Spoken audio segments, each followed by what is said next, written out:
So after I posted that video yesterday, was more focused on around the missing middle housing to those programs. I was asked, okay, well, how are we going to get the extremely low income housing? 20% of our population lives at 30% or below AMI. So I'm going to go over a couple programs that are inside the housing element to give you an idea on how exactly we can go about trying to get those units. So the first one is called an Occlusionary housing ordinance, and that's coming through right now, and that has already gone out to bid, and we had heard that maybe within a few weeks we're going to get the finalists for that and be able to choose that.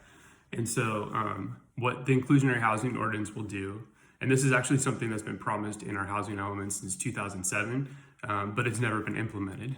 And remember, going into the past, there was no compliance efforts from state to make sure that we were doing what we were promising to do. So imagine back in 2007, if we were able to do this, we would be getting a little bit of an affordability across the entire city since 2007, right? And even projects that you see today going up, those would have been, those would have to have some sort of affordability inside it too, right? We just did townhomes over on Royal Place. We did 19 single family homes on the corner of 6th and Princeville, which would have been a great spot to do some medium density residential or a mix of two. And then there's 202 townhomes going in on the corner of Santa Teresa and First Street that's been getting their map extended every year. That's going to be 202 market rate townhomes for sale. We could have had a couple of, maybe at least like 10% of those put into our BMR. So what an Inclusionary housing ordinance will do is that we won't specifically state the level of income that you have to have inside your units, because when you're too specific, a lot of times you won't get those units built. But what it'll look like is, let's just say it's a 10% inclusionary for your project. And then what we will say is like, okay, we want 10% to be either low income, very low income, and extremely low income, right? So we can specifically say those three categories of income levels, or we could take it one up and we could say, okay, we want you to also include moderate. So those are the things that you will end up doing. Another one that you'll end up doing is what's called in lieu fees. So if they can't build or don't want to build, or it's just not feasible to build those affordable units into their building, because obviously the object is not to stop building on having such a restrictive inclusionary housing ordinance, is that they can pay an in lieu fee. So what that in lieu fee will do is that will allow the city staff and the city to say, okay, give us some money for it, that's fine. And what we'll do is we'll use that money towards other projects where maybe it can't pencil out for them to do affordable housing, or maybe it is going to pencil out. But then what we can say is, hey, can we get 2 more units of extremely low income, and we'll pay for it. Here's the funding, to get it constructed.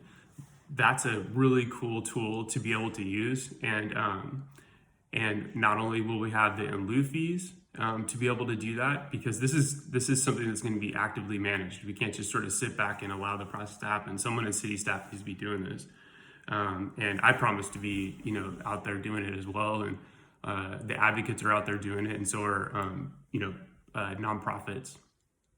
Another thing is our housing trust fund.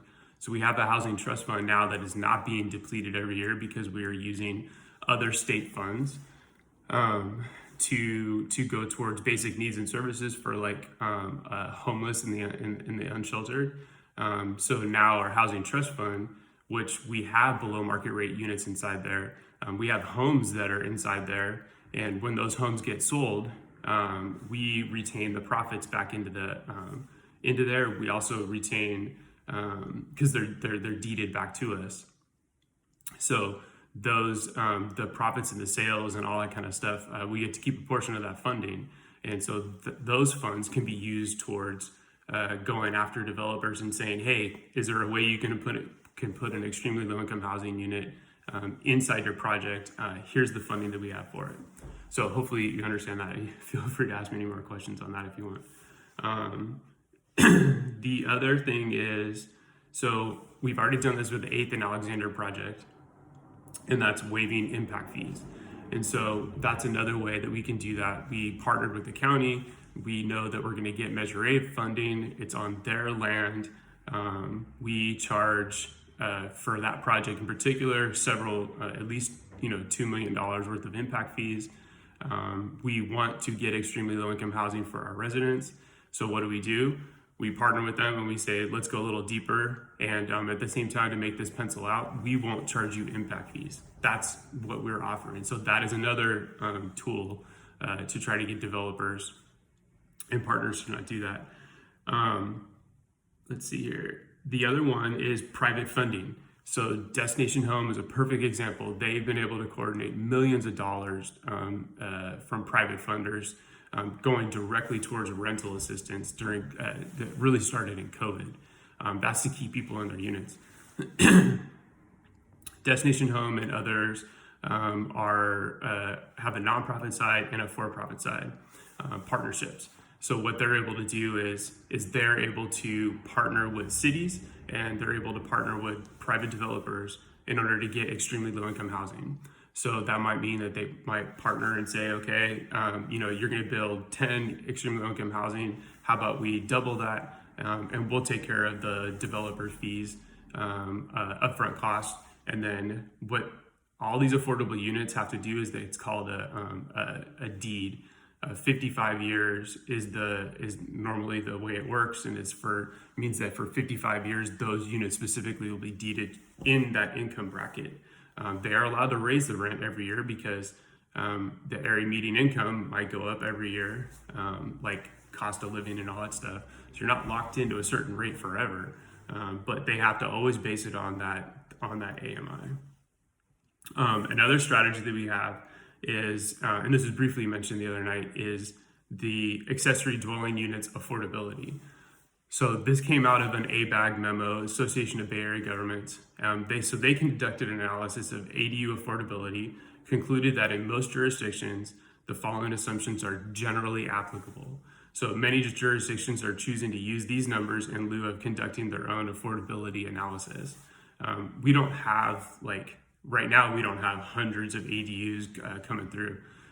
If you look through the current development project website, you'll see that there's actually a big uptick in junior ADUs and ADUs. I think there's maybe 9 or 10 of them on there right now that are going through the process. But there's no way to actually be able to tell what income level they're at. So what they did is they have an agreement with state HCD and our planning consortium in Santa Clara County. They're all doing this. Most of them are doing the same exact thing. So the way you do it is you do this 30-30-30 rule. So 30%. So if you have 100 ADU units, you're going to assume that 30% are very low income, 30% are low income, and then 30% are moderate income, and 10% are above moderate. So you're allowed to use that spread towards your numbers. And if you look at our project pipeline, I want to say staff put in I forget the numbers, but they put in a certain amount of numbers of the ADUs that are going to be coming through that are going to be for that. So another thing that I want people to know too is this has to do with the video yesterday and today, is that we have local control through our objective design standards for 2+ units. This is something that the council could have done back in 2017, but was pushed off and was just done in 2021. So what this does is, and there's actually no buildings out there that are currently being built that were subjected to this. So the ones that are subjected to this, they've either just pulled their building permits or they're just going through already went through the entitlement process. The first one I can think of is maybe Royal Townhomes, and maybe the 19 single family homes on the corner of Prince Val and 6th, but that's a single family, so that doesn't apply. But the other ones you see popping up, they're not doing that. So what objective design standards are is the council and the community, we all came together and chose specifically what we want to see in these buildings. We want to see large mass buildings, or do we want them to break it up? You can search that out and find that on the City of Gilroy's website, but that we do control the way that the look and the feel on a lot of these developments. So it's important to remember that's happening. So another way that we're able to do it is through what's called our sites inventory. So if you go to the current housing element and you look through the sites inventory, what you'll see like 40 some odd sites around the city. It'll have the parcel number, the address, the max density of that property, how many of each income category. Majority of these are going to be very low income, extremely low income, and low income and moderate. So I'll give you an example of how this works. So we are going to commit to building on these sites. It means that they're available, means that they'll be listed either vacant or non-vacant, but it's a commitment to state HCD that we're going to do whatever we can, and the private developer community and everybody else is going to do whatever they can to try to build on these parcels. So I'll give you an example of one of them. One of them is parcel number 808-01024. Right, so that way you can go to the assessor's map and look at exactly where this parcel is. This one's on the corner of 3rd and Santa Teresa, and it runs along Santa Teresa going towards First Street. It's about 7.2 acres, right? So a pretty large property. It is zoned for high density residential already by our general plan. The max density is 30 units per acre, and we have them allocated at 142 very low income units and 31 moderate, bringing it to 173. It's already got the infrastructure in place, right? So you don't need to bring any of that in. And then it'll also tell you whether it's vacant or not vacant. So this one's vacant. If anybody that's driven by there, you see it's just usually got a bunch of like weeds and stuff on top of it until it gets mowed down. And it was also included in our 5th cycle, so it was in a past cycle as well. So that's an example, and you can see that map. You can see the list, and that's so those are sprinkled all throughout the city. So those are a little less hard for us to ensure that there's building on there because there's private landowners. People might not want to build this if they don't want to build it. So hopefully that kind of summed up all like the different ways that we're going to try to get the extremely low income housing and the low income housing. But as you can see, it takes someone to actively manage all this, because to specifically get that type of housing, it's very hard for it to pencil out. But there's so many ways now for us to be able to do it. And I think I covered pretty much everything that I wanted to cover on that part. And just another thing that I wanted to encourage you to do is go read our general plan mobility section. Inside that mobility section is what the community and the business community and we did an environmental impact report on it. It came out with a general plan, and that was for 2040, and that was done a few years ago. It was done in the end of 2020. That general plan will change our entire zoning code, which is coming up any moment. It's been pushed off just because it's been going through the vetting process, and honestly, we made some huge changes in our general plan 2040. And like I said, that was the entire community coming together. I encourage you to read the mobility section, especially. I was a part of changing that. When I was on the Bike Ped Commission, we had one of our commissioners was assigned to the General Plan Advisory Committee. So a lot of the stuff that we were trying to push made it in there. And it was agreed upon from the entire group, committee, maybe 30, 40 people. But it did, like I said, it went through the public hearings and stuff.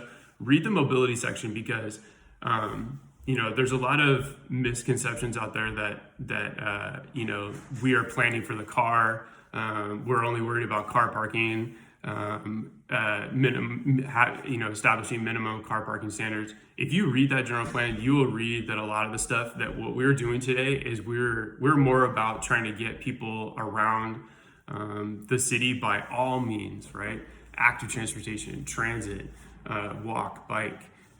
Every project we build is built to a complete street standard, which means it's not just worried about how fast a car can get through there anymore. It's talking about like all that other infrastructure and means and ways. And when it comes to parking, we talk about unbundling parking, which basically means that separating parking completely from a project, not taking that into consideration, allowing the developer to figure out what they want, to build for. Not everybody owns a car. Not everybody is excited to own a car. That's not the way this next generation is growing up. That's not the way we're planning and developing our city regionally. It's not. So I encourage you to read what's on the general plan mobility, and maybe I'll do a short video where I'll just read through there.